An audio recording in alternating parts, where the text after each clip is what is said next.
हैं। हम उत्तराखंड के प्रवास में हैं। आप देख रहे हैं पीछे अद्भुत दृश्य है, अलौकिक है, धन्य करने वाला, जिसमें दिव्यता भी है और भव्यता भी है। और ये बाबा जी हैं, प्रातः स्मरणीय विरक्त, बड़े फक्कड़ हैं, कल्याण देव बाबा जी, उनकी रचना है ये। संत जब संकल्प करता है तो कैसे सृष्टि रची जाती है। देखिए भव्यता तो आप सब जगह देखेंगे, अमेरिका, यूरोप, भारत में भी बड़े बड़े महानगर भव्यता से भरे हैं। भव्यता सुविधा देती है, पर दिव्यता सुख देती है। दिव्यता ऐसा सृजन जो व्यक्ति को अंतर्मुख कर दे। वैसे तो देखा जाए तो देवभूमि है उत्तराखंड की भूमि, और हमारे यहाँ कहा गया कि जीवन के उत्तरार्ध में, जब आपका जीवन जो है जवानी बीत रही हो, प्रौढ़ावस्था भी बीत रही हो, वृद्धावस्था का आगमन हो रहा हो, तो आपको हिमालय जाना चाहिए, उत्तराखंड जाना चाहिए। क्यों? वहाँ पे सारे प्रश्नों के उत्तर मिलते हैं। ये भी एक विषय है कि आप हिमालय आओ, पर ये भी तो प्रश्न मन में पैदा होता होगा ना कि भाई हिमालय में तो बहुत लोग रहते हैं, बहुत लोग अपनी समस्याओं से जूझते हुए, है ना। हम आते हैं बाहर से, हमको बहुत दिव्य लगता है। सब जो यहीं रहते हैं उनको ये बहुत कोई दिव्य लगता होगा। पहाड़ वाले मुंबई देखना चाहते हैं, मुंबई वाले उसके प्रति आकर्षण नहीं होता, जो दूर होता है उसके प्रति आकर्षण होता है। ये बात निश्चित है कि हिमालय की भूमि चारों धाम की हमारी पवित्रता को धारण किए हुए हैं। आद्य गुरु शंकराचार्य जी 32 वर्ष तक बस उनका शरीर रहा, और उन्होंने अद्भुत दक्षिण से उत्तर को, उत्तर को दक्षिण से, पूर्व को पश्चिम से, पश्चिम को पूर्व से का सूत्र उन्होंने दिया। अध्यात्म से धार्मिक मान्यता और परंपराओं को उन्होंने स्थापित किया। आप हिमालय आइए, उत्तराखंड आइए, लेकिन दूसरा भी एक विचार है कि आप अपने विचार के हिमालय पर, उसके शिखर पर आरूढ़ हो जाइए। आपका विचार न अन्नमय हो, न प्राणमय हो, न मनोमय हो, वो विज्ञानमय हो और ज्ञानमय हो। अगर विचार के शिखर पर आप चढ़ते हो तो आपको उत्तर मिलेंगे। हर प्रश्न का उत्तर बाहर ही नहीं होता, अंतर से आता है। और एक बात और, लोग कहते हैं कि दीदी माँ पूरे गुरु, सच्चे गुरु की तलाश है। एक होती है श्रुति, एक होती है युक्ति, और एक होती है अनुभूति। अनुभूति, अनुभव ही आपका गुरु है। आपने देखा कि बचपन में आपने आग को छू लिया, उसके बाद क्या हुआ? आप जल गए, फिर दोबारा कभी छुओगे?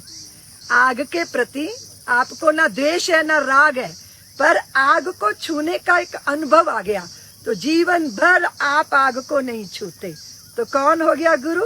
आपका अनुभव गुरु हो गया। इसी तरह जब क्रोध में चित्त जलता है ना, फिर पर बार बार क्रोध करते हैं, बार बार क्रोध करते हैं, उस अनुभव से सीखना नहीं चाहते। इसको बोलते हैं बेहोशी। ईर्ष्या किसी को सुख नहीं देती, द्वेष किसी को सुख नहीं देता। जो विकार है वो कभी सुखी नहीं करते, आपको उद्वेलित करते हैं, व्याकुल करते हैं। आप स्वयं को किसी की तुलना में खड़ा करके अपने को न्यून समझने लग जाते हैं, हीन भावना के शिकार हो जाते हैं। ये सारे वो विकार है जो हमारे सुख को छीन लेते हैं। तो जो हमारा सुख छीन ले, उसको बार बार उसकी शरण में क्यों जाना? जो हमें परम सुख दे। तो परम सुख कैसे प्राप्त होता है? तो जब आप ईशावास से सब में ईश का दर्शन करते हैं। सिया राम मैं सब जग जानी, करूं प्रणाम जोर जुग पानी।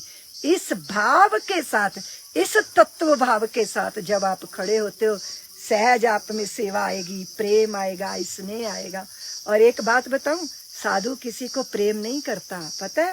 वो किसी को प्रेम नहीं करता, लेकिन वो प्रेममय होता है। वो अपना पराया, ये वो, इससे बहुत ऊपर उठा है। लेकिन ये कब होता है? जब वो समझ जाता है कि मैं मात्र शरीर नहीं हूँ, मन नहीं हूँ, बुद्धि चतुष्टय अंतःकरण ही नहीं हूँ। क्योंकि बुद्धि द्वंद्वों से ग्रस्त है, मन निराशा और विषाद से युक्त है, शरीर रोगों का घर है, मैं इन सब का दृष्टा हूँ, मैं इन सब का साक्षी हूँ, शुद्ध हूँ, बुद्ध हूँ, निरंजन हूँ, सत्य हूँ, चित्त हूँ, आनंद हूँ अपने स्वस्वरूप में। तो कोई भी दृश्य और कोई भी श्रव्य जो आपको स्वरूप में स्थित कर दे वो है अध्यात्म, और जो आपको अपने स्व से दूर कर दे वो है संसार। तो मैंने सोचा चलिए दिखाऊं मैं आपको इस दृश्य को। भव्यता भी है, दिव्यता भी है, और संतों का समागम है। जैसे रोज शरीर को भोजन चाहिए ऐसे रोज सत्संग चाहिए, ताकि मन हमेशा विचार के हिमालय पे रहे और हमारे अंतःकरण में उठे हुए सारे प्रश्नों के उत्तर हमारे भीतर से ही प्राप्त हों।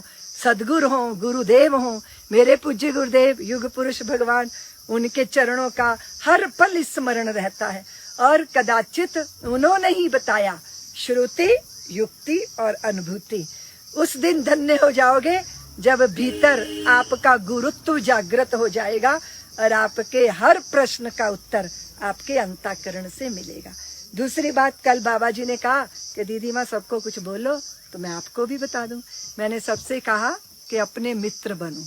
ऐसा कोई विचार जो आपको व्याकुल करे, अगर आप बार बार उसका पिष्ट पेशन करते हो, पिष्ट पेशन है, कई बार आपने देखा डंगरों को, डंगर बोलते हैं उनको, जानवर जल्दी जल्दी भूसा खा लेते हैं, अंदर भर लेते हैं और फिर धीरे से एक कौर निकाल के उसको चबाते रहते हैं, उसको बोलते हैं जुगाली। जानवर जुगाली करता है भोजन को पचाने के लिए, क्योंकि इकट्ठा भोजन कर लेता है। तो जुगाली तो मनुष्य भी करता है जानवर बनकर, बुरा मत मानिएगा, कड़वी है पर सच्ची है। जिंदगी के कड़वे कड़वे अनुभव उसको बार बार मुख में लाएंगे, जुगाली करते रहेंगे, उसका जहर फिर अंदर ले जाएंगे। अगर जुगाली ही करनी है तो सही रूप में करो ना, कि किसी संत का वचन सुना, कोई वाक्य सुना, उन्होंने कहा तू शुद्ध है, तू बुद्ध है, उन्होंने कहा तू प्रेममय रहे, उन्होंने कहा तू परमात्मा की बांसुरी है, अद्भुत तरीके से उनकी आनंद का प्रसारण कर। अगर जुगाली ही करनी है तो ऐसे सदवाक्यों की, सदवचनों की करनी चाहिए, ताकि हम जहाँ खड़े हों वहाँ समाधान करें। हमारे अपना समाधान हो गया और जहाँ हम होंगे वहाँ भी समाधान ही समाधान होगा। जयराम जी की जी। अभी हम जागेश्वर धाम जाएंगे, उसके बाद फिर दूसरे चित्तई एक मंदिर है, तो हमने सुना कि वो न्याय के देवता है, वो न्याय करते हैं। और वैसे तो न्याय सदकर्म के साथ होता है, और सबसे पहले कोई भी देवत्व अगर भीतर जागृत हो गया ना तो हम अपने साथ न्याय करते हैं। अपने साथ न्याय करने का अर्थ है सुखी रहो, प्रसन्न रहो, आनंद में रहो। ये बात निश्चित करो कि समस्या बड़ी नहीं होती, समाधान बड़ा होता है। जयराम जी की।